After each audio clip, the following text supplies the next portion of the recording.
Corresponde a continuación a nuestra quinta y última conferencia a cargo de Chile, y para ello quiero dejar con ustedes al señor Tomás Riedel, destacado arquitecto, coordinador de estudios territoriales de la Cámara Chilena de la Construcción, que nos trae el interesante tema de la renovación urbana en Chile. Bueno, buenas tardes, muchas gracias por la invitación.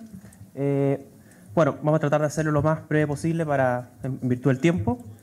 El tema a tratar es básicamente la renovación urbana en Chile, entendiendo, si bien en el programa sale que habla de éxitos, la idea es también un poco dar una imagen de los potenciales que existen al respecto.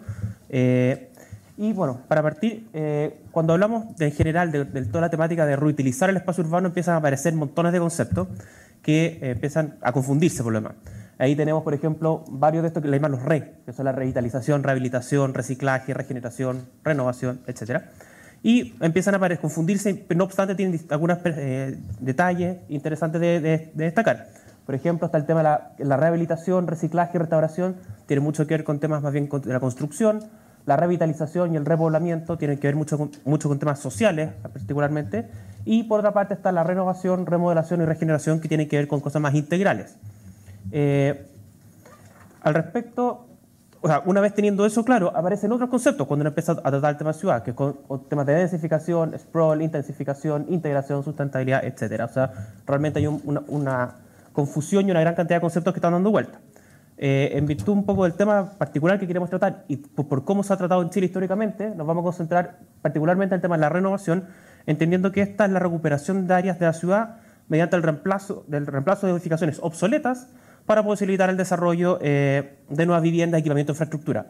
Esta obsolescencia que está aquí no solamente hay que entenderla en una cosa de edificios abandonados, sino también puede ser una obsolescencia funcional, es decir, aquellos casos en que un determinado edificio ya no cumple el rol que requiere o para el que fue creado, y económica, porque de repente evidentemente hay una necesidad económica de reemplazar un edificio en su localización. Algunos aspectos generales a tener en cuenta también es que generalmente a la existencia de un plan de una renovación hay asociado un plan, no siempre, pero algunas veces lo hay. En la mayoría de los casos se aplica en áreas con densidades medias o altas en general. Y también que es un concepto, la renovación en particular es un concepto que nació en los años 70 y que está asociado particularmente a la iniciativa privada de cómo recuperar algunos trozos de ciudad. Esto ha ido mutando y, por ejemplo, ahora se usa más el concepto de regeneración, que contiene una participación del Estado mucho más importante y también con participación ciudadana mucho más relevante. Bueno, cuando uno habla de renovación urbana en términos generales, uno piensa en algo como esto. Esto era el antiguo puerto de Londres, lo que hoy día se conoce como el proyecto Canary Wharf, que hoy día es esto. O sea, esos muelles, ese muelle de ahí, por ejemplo, es ese muelle de ahí. O sea, esos proyectos, en este caso fue de renovación urbana, iniciaron en los años 80, fue un fracaso rotundo al principio, tuvieron casi que regalar los terrenos, de hecho. El Estado invirtió millones y millones, miles de millones de libras en proveer infraestructura para tratar de que esto realmente se potenciara, y finalmente a lo largo ya de 25 años más o menos de iniciado logró hacerlo, pero no fue fácil ni rápido. En Chile en particular, cuando hablamos de renovación, hay algunos mecanismos con que esto se ha abordado. Particularmente en nuestro caso, y a diferencia, por ejemplo, del concepto de Canary Wharf, que detrás hay un plan en general, o la nueva, por ejemplo, la Ciudad Olímpica que se hizo para los Juegos de Londres el año pasado, hay todo un proyecto detrás, hay un proyecto de regeneración urbana completo atrás. En Chile trabajamos más bien a partir de instrumentos puntuales, y estos son dos. Uno son las zonas de renovación urbana y los subsidios de renovación urbana. O sea, la zona es un tema de en qué áreas hay que renovar, o sea, hay una cierta priorización, y por otro lado hay una herramienta económica al respecto que va de parte del Estado. El objetivo en general de ambos es revertir la situación, la tendencia al despoblamiento y a la obsolescencia de determinados sectores o trozos de ciudad. En el primer caso, les quería mostrar un poco la renovación urbana, las zonas. Aquí está el caso del Gran Santiago. La primera de ellas fue creada en el año 94, correspondiente a la comuna de Santiago en particular, que es ese trazo de ahí. Y esto fue ampliado en el año 99, 2003, 2006, 2008, 2012, etcétera, a distintas comunas. Aquí falta un trozo de la comuna de La Florida, que se incorporó en el año 2012, que es ese triángulo de ahí más o menos, y algunos sectores puntuales en Providencia, etcétera. En estos sectores se hace posible que los desarrollos inmobiliarios, las familias, obtengan un subsidio especial por localizarse ahí, lo que las hace más atractivas al ojo de los consumidores. Y dado el éxito de la medida en su inicio, este proyecto se extendió a 60 comunas. O sea, hoy día en Chile tenemos 60 ciudades con zonas de renovación urbana, con distintos resultados. En el caso de Santiago ha sido muy exitoso, en otras comunas no ha pasado mucho, en otras está pasando, como puede ser el caso hoy día de Recoleta, Independencia, etc. Y por otra parte está el subsidio. Como les mencionaba, el subsidio consiste básicamente en que se ofrecen 200, o así partió, en que se ofrecían 200 UF, que como les mencionaba Marcelo Bauzá, es un concepto medio extraño, pero en este caso equivale a menos $8.500, según la cotización de hoy día, por comprar viviendas en estas zonas. Es un subsidio que está orientado particularmente a grupos medios con capacidad de endeudamiento, o sea, esto no es para familias que tienen otros programas, para familias vulnerables o emergentes, tienen un programa específico. Y ahí está un poco, esta es la tabla de financiamiento. O sea, si por ejemplo a una vivienda de 700, hoy por hoy, esto está incorporado dentro del título 2 del DS1, que es uno de los programas de subsidio con que cuenta la política habitacional chilena.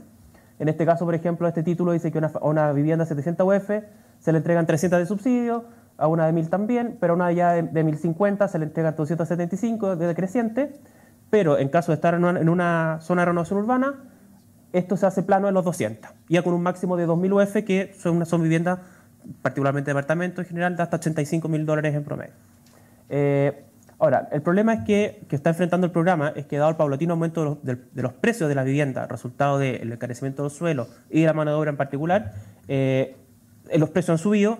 Esto ha hecho que muchas viviendas ya queden fuera de estos límites, y entonces esto ha hecho que el año pasado se aplicaron solamente 600 subsidios de renovación urbana, siendo que durante finales de los 90, principios de los 2000, se llegaron a aplicar casi 10.000 al año. Entonces ahí hay un decrecimiento importante. Entonces ahí hay un desafío de cómo institucionalmente poder volver a retomar este tema. En cuanto al caso de éxito, que, como decía el título de la presentación, particularmente la Comuna de Santiago. La Comuna de Santiago, el centro histórico, por así decirlo, al igual que otras comunas pericentrales y otros fenómenos que han ocurrido en otras ciudades, Lima también, o sea, hay un despoblamiento de las áreas centrales. En el caso de Lima la gente se fue moviendo hacia Miraflores, San Isidro, Barranco, La Molina, etc. En el caso de Santiago fue Providencia, Las Condes, Vitacura, La Barnechea, y se fue desperdigando un poco. En ese sentido, la Comuna de Santiago en el año 1940 tenía más de 400.000 habitantes, el año 92 tenía poco más de 200.000, o sea, un despoblamiento súper importante. La ciudad estaba planificada, estaba construida, la comuna, para soportar 400.000 personas, y en el fondo había una subutilización importante de la infraestructura. Y también importante considerar que perdió la condición de atracción para nuevo emprendimiento. Esto es un dato tomado de Pablo Contrucci, que actualmente es el jefe de la División de Desarrollo Urbano, que rescataba que el año 83 la Comuna de Santiago representaba el 0,04% de las ventas inmobiliarias, o sea, nada. Increíble, por así decirlo. Y bueno, este plan se desarrolló, esta zona de renovación urbana, en concordancia con algunos planes municipales de interés a volver a traer población al centro. Y esta es la Comuna de Santiago, muestra cómo se ha revertido en el último tiempo. Este es el término 2002-2012, el último censo. Los datos del 2012 son preliminares, dado que hubo algunos problemas con el censo, pero la tendencia más o menos clara igual, da lo mismo si son 90.000 personas más 85.000 o 95.000, la tendencia es súper clara.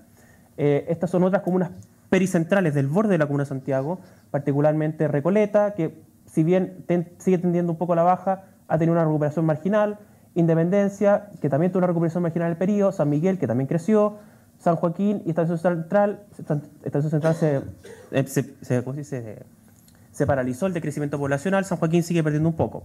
En el caso de Santiago también, particularmente en el caso de Santiago, para abordar esta problemática, la municipalidad creó en el año 92 una corporación municipal que la llamó la Corporación para el Desarrollo de Santiago, que impulsó el llamado Plan de Repoblamiento. O sea, ellos tomaron, con este plan de repoblamiento, junto a esta zona y junto al subsidio, empezaron a crear una estrategia y una gestión a partir de estos instrumentos, de forma tal de que fueran una herramienta efectiva para atraer gente. Esto hizo que, por ejemplo, pasaron del 0,03 o 0,04 en el año 83 a que hoy Santiago Centro sea la comuna que más departamentos vende en Chile. O sea, es el porcentaje de noviembre de los últimos 7 años, y siempre ha estado sobre el 30%. O sea, es la comuna que más ventas de departamentos representa el mercado de las ventas totales. Eso es bien increíble como el cambio de tendencia que hubo y el fondo del éxito que esto significa. No obstante, este éxito, el fondo de éxito que se mantiene, no obstante, como les contaba, que el subsidio ha perdido relevancia, por así decirlo, por el aumento de los precios. Esto solamente para mostrarle un poco cómo fue este proceso de desarrollo. Estos son datos de la Corporación de Desarrollo Urbano, Santiago, tomados de ahí está la fuente. Esto es un estudio que hicieron alumnos de la Universidad Católica. que mapearon todos los proyectos que contaron con el subsidio entre el año 90 y 94. Como se ve al principio, estaban bastante desperdigados, con una importante concentración en el barrio Yungay, esto asociado a una tipología muy particular, que originalmente eran edificios de 4 o 5 pisos, luego empezaron, estos fueron probablemente los primeros del año 94, por ahí, después empezaron a aparecer proyectos más complejos, como estos de Loft, cerca de la Plaza Brasil. Después, entre el año 95 y 99, aparece muchos más proyectos, como se puede ver, y empiezan a aparecer otros polos, como el sector de República, muy asociado a que aquí se empezó a formar un polo universitario, también con una tipología muy particular de edificios con esquinas, por ejemplo, de 6-7 pisos, y algunas torres aisladas. Después, en la década ya del 2002-2005, se empieza a ver también una mayor concentración en el sector histórico, en el triángulo fundacional de Santiago, que le llamamos, en particular sobre el borde de la autopista central, el borde del río Mapocho, el parque forestal, etc. También asociado a algunos otros proyectos que la misma corporación desarrolló de, por ejemplo, mejoramiento del espacio público, mejoramiento de algunas edificaciones. En el caso, ellos, por ejemplo, financiaron la recuperación del sector de la estación Mapocho, que es acá, con el proyecto de la cárcel. Ahí no se alcanzan a ver, son 2 torres de... El fondo de la antigua cárcel se demolió, se construyeron las oficinas de agua de Hemos, hoy día Agua Andina, etc. Se recuperó la estación Mapocho como centro cultural, se hizo el Parque Los Reyes, se recuperaron terrenos eriazos para algunos equipamientos comunales, etc. Aquí también hubo una tipología ya más de torre que empezó a instalarse, y este plano ya es hecho por nosotros, por la Cámara, que mapeamos los permisos, aquí ya no son edificaciones, entre el 2007 y 2012, todos los permisos indistintamente si contaban o no con el subsidio, y también aquí ya empieza a verse otra imagen, que es una concentración en el sector sur, que ya responde a una tipología mucho más de corredor, de alta densidad, etc. Estos cambios también hay un tema que lo mencionó también Marcelo en su presentación, que es re interesante, que es cómo los cambios normativos han ido moviendo un poco las demandas, la oferta. En el caso, por ejemplo, perdón, voy a volver para atrás, pero en el sector del barrio Yungay, que se llama, que es el sector de Santiago Poniente, aquí hubo una modificación en el año 2000 alrededor, del plan regulador comunal, que limitó las alturas máximas de edificación. Entonces eso explica en parte importante por qué se empezaron a desarrollar otros polos de la comuna y este sector empezó a perder la potencia que tenía el número de proyectos. Después el municipio cambió esta norma, la norma de este sector. Después cambió y entonces ahí la actividad se fue hacia estos 2 sectores. Y ya el año 2012 se cambió la normativa de todo este sector, bajando las alturas nuevamente, y empezaron a aparecer proyectos en este sector. Y ahora, el año pasado, se bajó la altura de este sector. Entonces están apareciendo también desarrollos, y por eso en la potencia que están tomando otras comunas pericentrales, como Recoleta, Quinta Normal, Estación Central, San Miguel, San Joaquín, Providencia, Ñuñoa, etc. Ahí tema normativo no menor. Todos estos puntitos que les mostraba, esto es como un poco cómo se representa en el territorio. Esto es una imagen de Santiago del año 99, ese era el antiguo Congreso Nacional. Y esto es el mismo Congreso Nacional, con todo ese proceso de densificación, por ejemplo, es un proyecto de densificación y renovación asociado a estos estímulos tanto normativos como instrumentos económicos. Más allá del impacto que uno pueda decir cómo es esto, el espacio urbano, etcétera, es un proyecto súper exitoso en llevar gente al centro nuevamente y dotar de actividad al centro nuevamente, que era el objetivo principal al final. Que no hay que nunca perder eso de vista, más allá de los resultados. Ahora, si bien exitoso, como les comentaba, esto no deja de... todo lo que pasó en Santiago, en la comuna de Santiago, no deja de fijar algunos desafíos y algunos aprendizajes. Por ejemplo, la necesidad de que haya un plan integral detrás. Hoy día todas estas intervenciones fueron puntuales, cada inmobiliaria o cada desarrollador hizo su proyecto y lo gestionó en el fondo sin que hubiera una lógica municipal o compartida o alguna participación del sistema público de cómo esto tenía que hacerse. No fue acompañado de inversiones públicas, por ejemplo, en espacios públicos, ni en transporte, etcétera, lo que evidentemente generó ciertas reticencias por parte de los vecinos, que fueron los que al final presionaron a la municipalidad para que bajara las alturas y tratara de evitar ese tipo de proyectos. Hay una falta de instrumentos de gestión, o sea, en el caso particular de Santiago estuvo esta corporación, pero esa corporación existe solo en la comuna de Santiago. Entonces las otras comunas que tienen este beneficio no tienen esa capacidad de gestionar, entonces ahí también hay una dificultad de cómo llegar a implementar este tipo de instrumentos. Evidentemente hay un tema de cómo se relacionan estas torres con el espacio público. En muchos casos vemos situaciones de este tipo que evidentemente no son para nada felices en su resultado. Hay un manejo de relaciones con las comunidades, o sea, estas personas evidentemente van a sentirse agredidas por estas torres, o sea, más allá de que la normativa exista para todos y sea todos por igual, hay un tema de cómo nos relacionamos con los vecinos, porque evidentemente se sienten afectados por la sombra, por el tránsito, etc.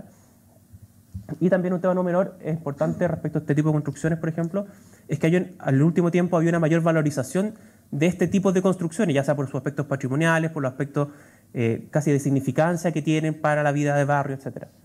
También hay un tema muy importante de cómo manejamos las externalidades que generan este tipo de desarrollo. Como Cámara hemos propuesto que todos los desarrollos deberán pagar, inclusive aquí en densificación, de alguna forma que sea objetiva, predecible, etcétera, universal, de forma de que esto vaya acompañado de una mejora del espacio público, de la calidad de vida de las personas. Y también, bueno, como les mencionaba, otro desafío son las presentes restricciones normativas, en el caso particular de Santiago, que se han ido replicando también en otras partes. Ahora, un poco ya entrando al tema de las oportunidades, y más allá del caso particular de Santiago, existen intervenciones urbanas de otro tipo, no tanto de subsidios, ni de zonas, ni nada, que inducen procesos de renovación y que tienen mucho que ver con procesos o proyectos de infraestructura y equipamiento. Y dentro de ellos destaca el caso del metro, que es un muy efectivo, no sé cómo decirlo, pero distribuidor de la renovación a lo largo de la ciudad. También existe, como mencionaba Marcelo, el tema normativo. O sea, cuando cambia un plan regulador puede ser un muy buen instrumento para inducir renovación urbana. Y de hecho así fue, lo mostró en su presentación el caso de Ñuñoa sobre el eje Irarrázaval, como que era un sector bastante deteriorado, la comuna de Ñuñoa, como con un cambio normativo que permitió altura libre, densidades mayores, etcétera, se concentró una cantidad de permisos en modificaciones que le cambiaron la cara a ese sector y que hoy día lo llenaron, por ejemplo, de supermercados, de equipamiento, de restaurantes, de bares, etc. Entonces, bueno, en particular por el tema del metro, ahí a continuación les voy a mostrar un poco los resultados brevemente de un estudio que hicimos como Cámara con la Universidad Católica, entendiendo que el metro, si bien ha producido ya algunos procesos de renovación en algunos sectores, todavía tiene un gran potencial de seguir renovando sectores. Entonces nosotros queríamos saber cuál era ese potencial. Entonces la lógica de que nosotros como Cámara suponemos que debe fomentarse la densificación urbana en aquellos sectores donde existe infraestructura de alto estándar. Por ejemplo, no sé, pues en Lima podría ser el tema el metropolitano, que es una infraestructura de alto estándar y que lo lógico es que si están gastando plata ahí, lo lógico es que la gente vaya y la use, ¿no? Que el fondo que hay votada. En el caso de Santiago usamos el metro como ejemplo. Porque además tiene beneficios, concentrar gente cerca del metro, tiene beneficios en tema de tiempos de viaje, calidad de vida, menos emisiones atmosféricas, etc. En el caso, como les comentaba, nosotros encargamos a la Universidad Católica este estudio, y la idea era ver un poco determinar cuál era el potencial de construcción que aún quedaba en las estaciones de metro. Entendiendo que ya se había desarrollado mucho, creíamos que todavía había un gran potencial. Entonces, trazamos las líneas de metro sobre la red, sobre Santiago. Se definieron las áreas de influencia de cada estación, entendidas como un radio aproximadamente de 500 metros desde cada entrada o salida de la estación, medidas por el trazado vial, que son estas áreas azules en torno a los puntos rojos que son las estaciones, que nos da que hay aproximadamente, en la cercanía del metro, hoy en Santiago tenemos alrededor de 5.000 hectáreas, que equivalen más o menos a un 12% de la superficie total de la ciudad. No, perdón, menos, un 8% de la superficie total de la ciudad. Estos son imágenes para construir la base de datos. Al final se tomó información de impuestos internos, que tiene una base de todo Santiago por predio, de qué uso hay en cada uno de estos predios, pero el problema es que es del año 2001, entonces se actualizó, se recogieron todos los permisos de edificación de estas áreas, se verificaron que estuvieran ejecutados, no que hubieran quedado ahí botados o no se hubieran ejecutado por algún motivo, se mapearon, entonces uno puede ver, por ejemplo, cómo se van concentrando permisos, por ejemplo, en la línea 1 del metro, que es la que atraviesa el centro, aquí está la Alameda, Santa Lucía, etc. Cómo se van arracimando en torno a ciertas estaciones acá, en el eje Providencia, en el eje Apoquindo, en la estación Escuela Militar, pero también como empiezan a aparecer ciertas zonas que no hay ningún permiso aprobado. Por ejemplo, como es la cola aquí de la línea 1 hacia el poniente de Santiago. Esta es la línea 2 que corre en el sentido norte-sur, que corta la línea 1 más o menos por aquí. Que también la parte norte, que es una extensión bastante nueva, que no concentra permiso, pero sí empiezan a concentrarse, por ejemplo, en Recoleta, en este sector, que sí está sujeta al subsidio de renovación urbana. En el sector de Santa Ana, muy importante también, porque aquí se cruza la línea 5. En el sector de Toesca, también cerca al Parque O'Higgins, que ahí también hay otro atractivo, otra externalidad positiva. En el sector de San Miguel, que es una comuna que históricamente tiene una población, por ejemplo, más de grupos más medio altos, que todavía mantiene importante, hay parques, tiene terrenos más grandes, etcétera, y también está afecta al subsidio de renovación urbana, etcétera. Esto se hizo para todas las líneas, que les traje esos dos ejemplos más. Eso nos permitió, por un lado, también tener una imagen un poco de cómo se distribuyen los usos de suelo en Santiago. Esto por acá, por ejemplo, a nivel de manzana, permite ver qué porcentaje de la manzana tiene usos habitacionales. Entonces uno ve que a pesar del proceso de renovación del área central, El centro en general no tiene mucho uso habitacional, sino que se concentra más bien de esta forma periférica al área central tradicional que es esa, y que las áreas habitacionales se localizan más bien hacia las periferias. Y que por el contrario, las áreas más bien comerciales, equipamiento, se concentran en el área central, en el eje Providencia, en el sector aquí de Alameda, tanto el tema de estación central, etcétera, y también algunos polos de desarrollo, como el Paradero 14 en la Florida, que ahora sí tiene también una zona de zona urbana desde el año 2012, etcétera. Algunas zonas mucho más mixtas, como por ejemplo les mencionaba el caso San Miguel, que tiene un importante porcentaje de equipamiento y de viviendas también. Eso también nos permitió identificar aquellas zonas que son mucho más atractivas o mucho más activas inmobiliariamente que otras. Entonces nos permite, claro, como les mencionaba, el centro nuevamente aparece destacado como una gran zona de gran actividad inmobiliaria. Algunas estaciones de la línea 1 también, pero uno empieza a decir, oye, ¿pero qué pasa? Aquí nos gastamos, no sé, $1.000 millones en construir esta línea del metro, que es la línea 6. Sí, bien digo, la línea 6, nueva, que está en construcción actualmente, y no ha generado mucho. Uno esperaría que ya se hubieran presentado ciertos permisos. Entonces, una línea que se anunció en el año 2010 o 2009. Uno esperaría cierta respuesta del mercado, y en realidad tenemos nada, básicamente, excepto, por ejemplo, aquí donde corta la línea 5, que ya existe, donde corta la línea 3, que también está en ejecución, y en algunas estaciones puntuales de Providencia. Y esto es importante porque también nos permitió ver que, por ejemplo, en 3 estaciones solamente se concentra el 51% de la demanda, de la superficie autorizada a construir, principalmente, y la con mayor superficie permisada es Santana, ahí, esa, que tiene como el 20% total. A partir de esta calificación, se empezaron a hacer algunos estudios y filtros para tratar de limpiar esta base, para poder decir cuánto es realmente lo que podemos llegar a construir. En fondo, en esta oportunidad de renovar a partir del metro. Entonces, bueno, a partir de estas 4.900 y tantas hectáreas, se eliminaron algunas manzanas primero, a partir de la dureza que le llamaron la investigación, a partir de esta metodología, que se eliminaron todas aquellas manzanas que tuvieran más de un indicador de 0,61, entendiendo que se eliminaban todas aquellas superficies construidas mayores a 2 pisos, más las superficies menores a 2 pisos, pero también con menor antigüedad, 5 años.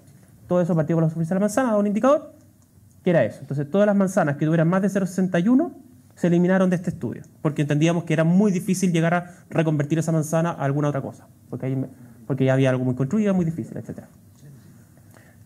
Después, teniendo eso, bueno, eso nos llevó a pasar de casi 5.000 a 3.500. O sea, con eso ya eliminamos 1.500 hectáreas de terreno que creemos que es muy difícil reconvertir.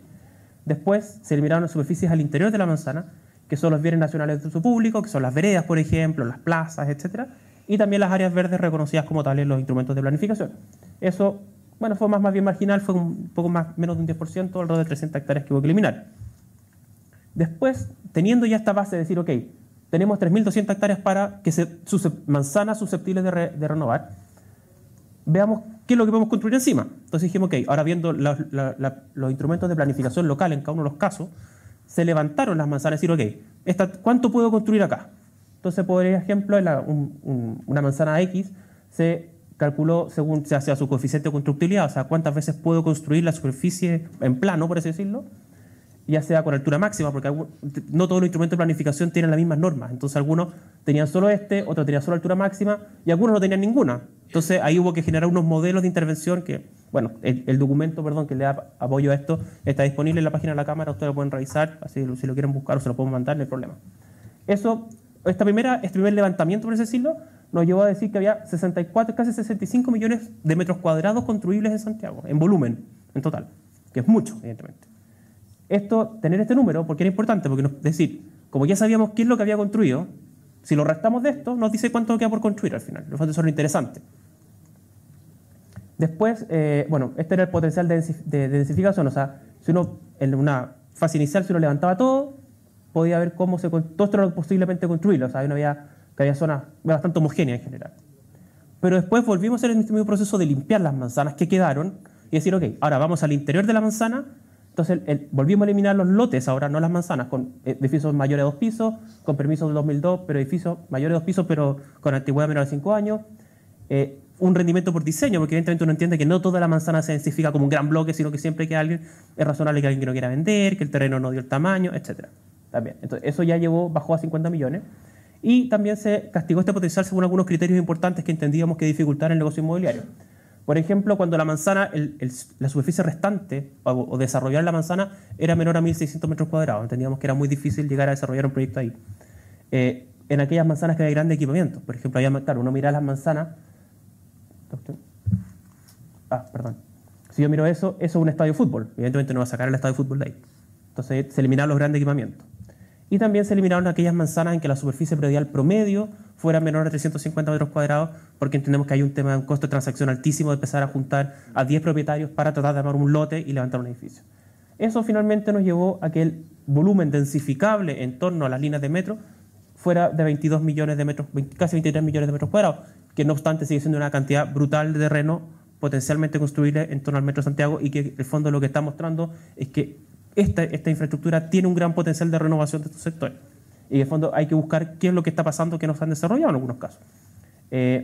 Esto solamente para mostrar que solo el 16% de esta superficie está en las estaciones que se están construyendo en estos minutos, el 84% está en estaciones ya construidas, y bueno, esto es la distribución, cómo se distribuye según las distintas líneas. Este es el mapa, ya aquí están coloreadas las manzanas, y muestra algunas cosas bien increíbles. O sea, sectores, por ejemplo, acá, que uno ve, adolecen, casi no hay potencial de construcción. En estos sectores de aquí, del sector sur de Santiago, que son sectores más carenciados, más precarios, probablemente por temas del tamaño del sitio. El caso de Maipú, hay dos factores, el tamaño del sitio, y también hay temas de plan regulador, que no permite directamente, la norma no permite construir. Hay cosas que es una brutalidad, es decir, o sea, me estoy gastando $1.000 millones para que tú no me dejes construir alrededor de eso, o sea, como para tener casa. Y eso en realidad no tiene mucha lógica desde el punto de vista de la eficiencia económica de una política de transporte como puede ser construir un metro. Esto es lo mismo, pero graficado en términos con circulitos para hacerlo más claro. Ahí uno ve, por ejemplo, el caso de la línea 5 hacia Maipú, que es increíble.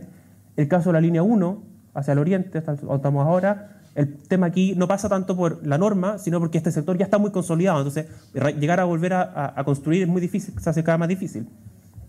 También aparecen algunos sectores bien interesantes, como la línea 2, por ejemplo, hacia el sur, en que es bastante homogéneo, que hay un potencial importante. La línea 1, el centro histórico está aquí, acá, entonces esto es la línea 1 como a partir de estación central hacia el poniente, etcétera, la línea 5, etcétera. Estos son los mismos planos, pero en detalle. Está en la presentación si los quieren ver. Ahí están identificadas manzana por manzana. Las grises son las que tienen potencial nulo al final, o muy bajo, lo que ya lo excluías del estudio de hacer los filtros, etcétera. Este es el sector oriente, o sea, oriente la línea 1, línea 4, línea 2, etcétera.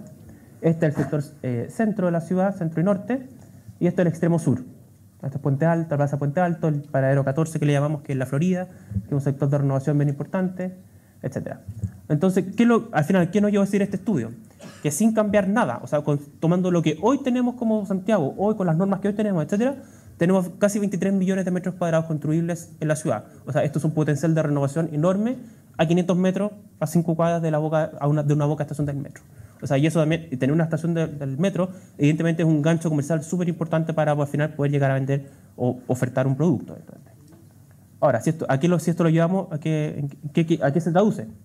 Al final tenemos que eran 1.317 hectáreas netas reconvertibles de superficie en plano. Esto significa la construcción aproximadamente de 411.000 viviendas. Estos 22.834.000 se consideraron viviendas de alrededor de 55 metros cuadrados, porque se entiende que son edificios, se entiende que son, uno por estar más cerca del metro está dispuesto a vivir un poco más apretado, etc. Esto daría una solución alrededor de, se calculó 822.000 habitantes, se consideró hogares de 2 personas, porque los hogares que tienden a vivir en mayor densidad son hogares más chicos, los hogares más grandes tienden a irse hacia la periferia con viviendas más extensas. Y esto es bien increíble, si uno lo piensa, esto equivale más o menos a 2.700 edificios de 12 pisos. O sea, es una brutalidad de construcción por hacer en una muy buena localización urbana. Y esto equivale en total a todas las viviendas que construye Santiago alrededor de 9 años. O sea, no tendríamos que buscar, si quisiéramos ponernos creativos, no tendríamos que buscar ningún terreno por los próximos 9 años, solamente aquí al metro podríamos tener el tema solucionado. Evidentemente hay otros temas que no hacen eso. Y bueno, para terminar, solamente algunas consideraciones. Hay zonas consolidadas de la línea 1 donde queda muy poco por hacer, por ejemplo, por ejemplo, todo el sector del centro de Santiago, propiamente tal, el centro histórico, el Triángulo, y el sector oriente de la línea 1. El metro por sí solo, esto fue un descubrimiento, por así decirlo. Nosotros pensábamos que el metro por sí solo renovaba, y no es tan así. O sea, por ejemplo, ahí vimos el caso de Santiago Poniente, que el metro no renovó nada, o sea, no hay ni un permiso otorgado, ni siquiera. Entonces realmente no es tan automático como uno podría suponerlo, no obstante sí induce, en algunos sectores ha logrado inducir un proceso de renovación urbana muy importante. Hay una muy reducida disponibilidad de terrenos grandes. Hay muy pocos terrenos grandes, no obstante, los pocos que hay representan un 10% del total de estos 22 millones de metros. Dado todo lo anterior, se requieren instrumentos de gestión específicos. Aquí no solamente va a estar con un instrumento, decir, esto es una zona de renovación. Eso por sí solo no sirve. Aquí se requiere gestión directa de la autoridad, o corporaciones público-privadas. Habría que buscar la forma para activar estos territorios y lograr que realmente atraigan procesos de renovación urbana. Bueno, si no se densifica, la ciudad va a crecer igual. O sea, es un tema que es bien importante considerar. O sea, las ciudades, sea Santiago, sea Lima, sea Buenos Aires, sea la ciudad que sea, las ciudades crecen naturalmente, sea en densidad, sea en extensión, la gente se acomoda. Y si no es de una forma regularizada, las ciudades crecen informalmente. O sea, también eso se ha visto en todas partes. Evidentemente, también se requiere revisar las zonas donde se puede otorgar este beneficio de renovación urbana. Quizás las zonas que se está aplicando hoy día son todas zonas que están muy caras, quizás debiera revisarse e incorporar todas las líneas de metro de forma de abrir nuevos territorios en que sí se puede aplicar este subsidio, que hoy día está medio de capa caída, por así decirlo. Y también, evidentemente, revisar los topes, porque evidentemente con el aumento de los valores hay un tema ahí de tope que están dejando fuera un mercado importante. Y en términos generales, como les comentaba al principio, si bien la renovación, hoy se habla un poco más del concepto de regeneración urbana, que es mucho más integral en cómo abordar el proceso, ya que no solamente incorpora un tema de renovación o un tema de una reconstrucción de alguna edificación, sino también procesos de participación, de incorporación de la ciudadanía, de inversión pública también. Todos estos procesos de renovación en Santiago se han llevado al final, básicamente, el fondo de la carga se lo ha llevado al privado que ha desarrollado el proyecto, pero en realidad el Estado ha hecho muy poco por generar incentivos, más allá, por ejemplo, de invertir en el metro, pero no ha generado espacios públicos alrededor, no ha generado inversiones en calles, en plazas o en equipamiento que vinculen los desarrollos urbanos, o sea, desarrollos inmobiliarios que están desarrollando los privados con estas infraestructuras, etc. Entonces ahí también hay un paso bien importante en dejar de hablar de la renovación, entendida con este concepto medio setentero, que era solamente cambiar una edificación por otra y pasar a un modelo de regeneración urbana. Eso. Muchas gracias.